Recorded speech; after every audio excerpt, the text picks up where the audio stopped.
Did you read the report that we're discussing today? I did. No, I know you did. I wonder about the people who are telling lies about you, whether they did. And then they say, we can't believe a thing you said.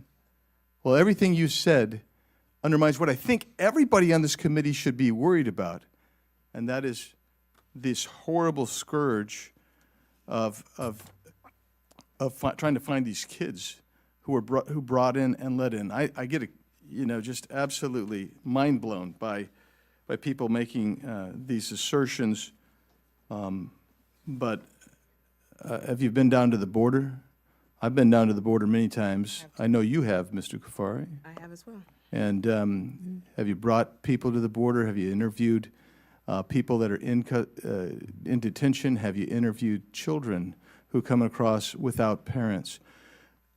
This chaos in our streets, federal officers under siege, bricks flying, cement blocks smashing windshields.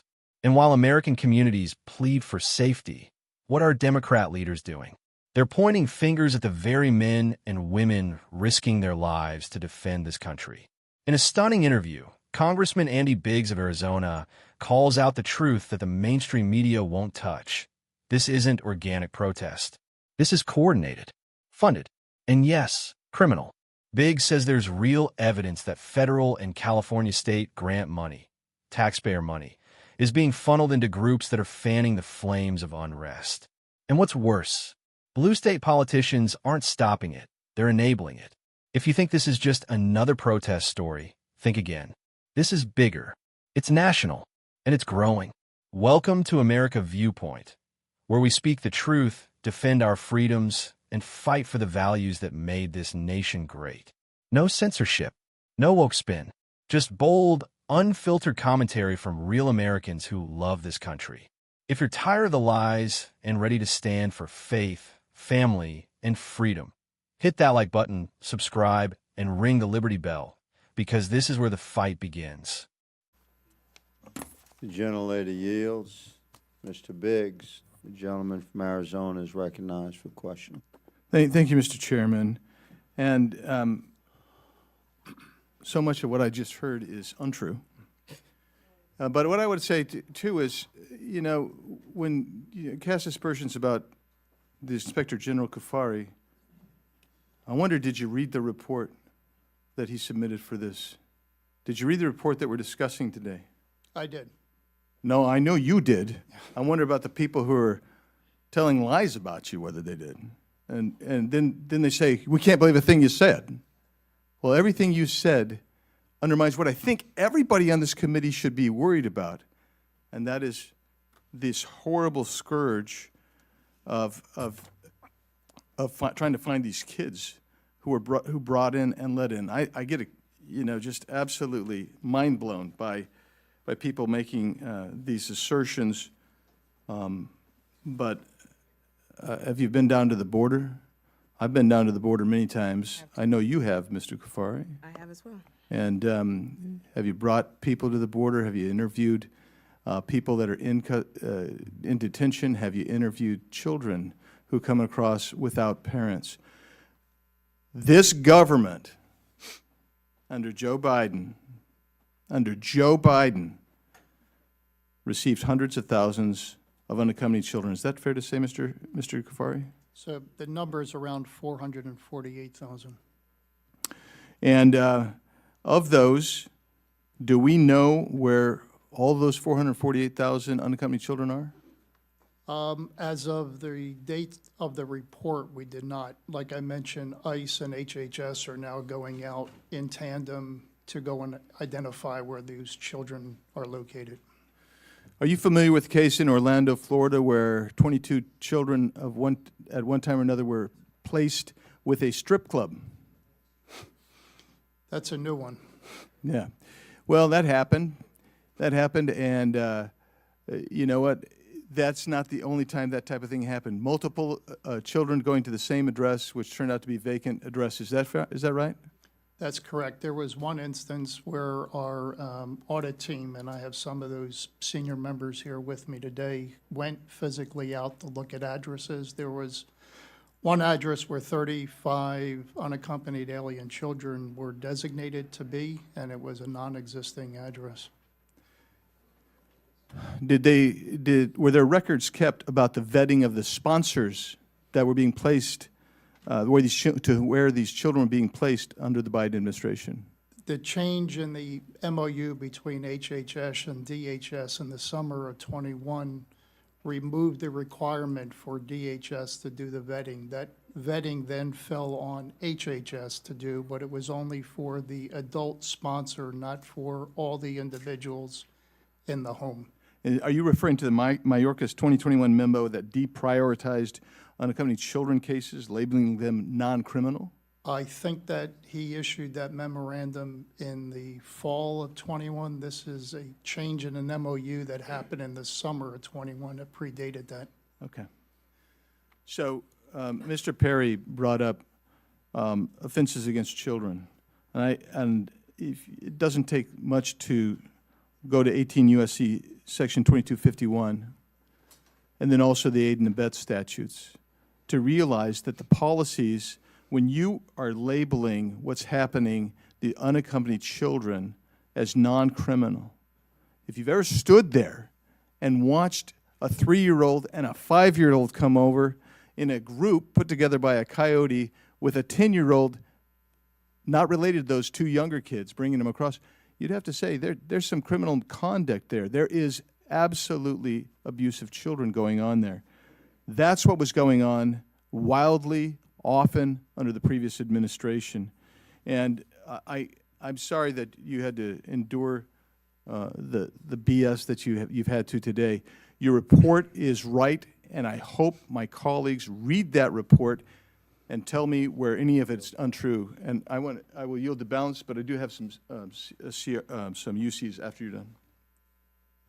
Gentleman yields the balance. I'd just like to point out to my colleagues that at any given time in American prisons, there are 750 to 850,000 incarcerated Americans that are parents of minor children. So when my colleagues discuss our efforts to keep families together during the deportation process, that's important.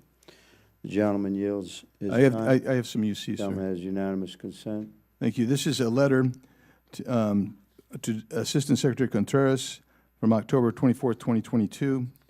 Another one, July 15th, 2022, to Secretary Mayorkas and Secretary Becerra, signed by many members of Congress. Another to Secretary Becerra, dated September 10th, 2021. Another one to Secretary Mayorkas, dated March 3rd, 2021. Another to ORR and the Administration for Children and Families, dated February 24th, 2022, all asking questions about where these children were and the policies. Another is an article entitled, Tom Homan Details Search for 300,000 Kids the Biden Administration Lost. Another said ICE. This is another one dated from July 14th. ICE finds 10 unaccompanied migrant children at marijuana grow sites. Another one dated February 14th this year. ICE officers granted access to unaccompanied minors database. Another one from the New York Times stating alone and exploited migrant children work brutal jobs across the U.S. dated February 25th, 2023. Another one from April 17th, 2023 from the New York Times. U.S. was warned of migrant child labor but, quote, didn't want to hear it, close quote. And another one from May 8th, 2023, what we know about unaccompanied children arriving at the southern border. Without objection, so entered into the record. Congressman Andy Biggs didn't hold back in this interview. He laid it out clearly. What we're seeing is not just some grassroots civil movement. It's an orchestrated campaign of disruption. This kind of coordination doesn't happen without funding. And according to Biggs, a disturbing amount of that money comes from government grants intended for community programs or social initiatives, now being used to promote civil unrest and criminal activity. This isn't speculation. This is a matter of public concern. If taxpayer funds are being redirected to incite riots, that's not just poor governance. That's criminal misappropriation of funds. It opens the door to charges like aiding and abetting, and even conspiracy if there's deliberate coordination to incite violence. And let's be clear, what's happening in cities like Los Angeles and San Francisco isn't protest anymore. These are riots. We're seeing buildings vandalized, police attacked, federal agents targeted. These are crimes, not demonstrations. When Congressman Biggs points out that the federal government has a responsibility to step in, he's right. President Trump has every constitutional right to defend federal buildings, protect law enforcement officers, and respond to violent uprisings. This isn't about politics. It's about security and sovereignty. Yet Democrat leaders like California Governor Gavin Newsom are more concerned with optics than safety. Biggs rightly calls him out for making vague statements like, "This is only the beginning," while doing nothing to prevent the violence from spreading. It may not have been what he meant, but it's the truth. It is spreading, and it's becoming a national crisis. Andy Biggs also put Mayor Karen Bass of Los Angeles on blast. She's been disturbingly silent while federal agents are being physically attacked on the ground. The silence from local leaders is more than disappointing. It's dangerous. And it sends a message to the bad actors. Keep going. No one's going to stop you. Then there's House Democrat leader Hakeem Jeffries, who had the nerve to question why federal agents are wearing masks.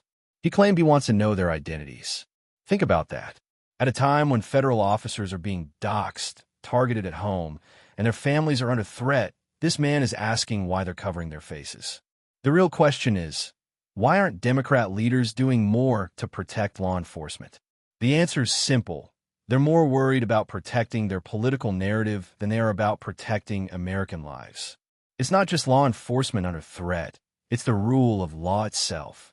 When violent mobs throw rocks and bricks at vehicles or target ICE agents, and there's no accountability, the message is clear. Violence wins. Lawlessness wins. That's not the America we grew up in. Andy Biggs lays out a bigger picture, that this is not just a California problem.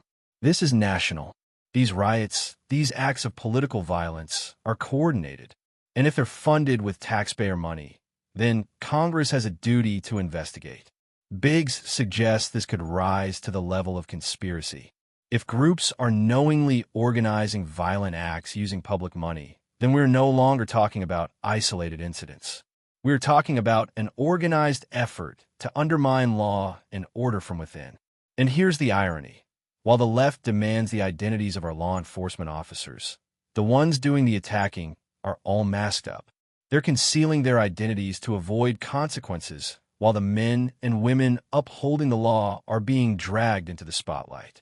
It's backwards. It's immoral, and it has to stop.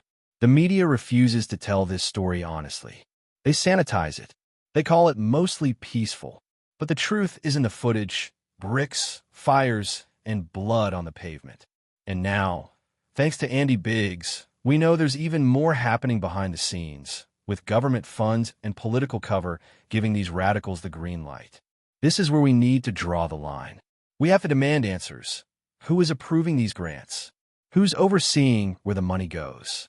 Why are cities like Los Angeles allowing violent groups to flourish while turning their backs on federal personnel?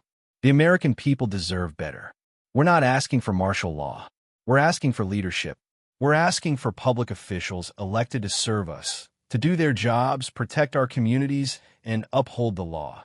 Andy Biggs is doing what too few in Congress have the courage to do: raise the alarm. He's shining a light on what the mainstream media hides in the shadows.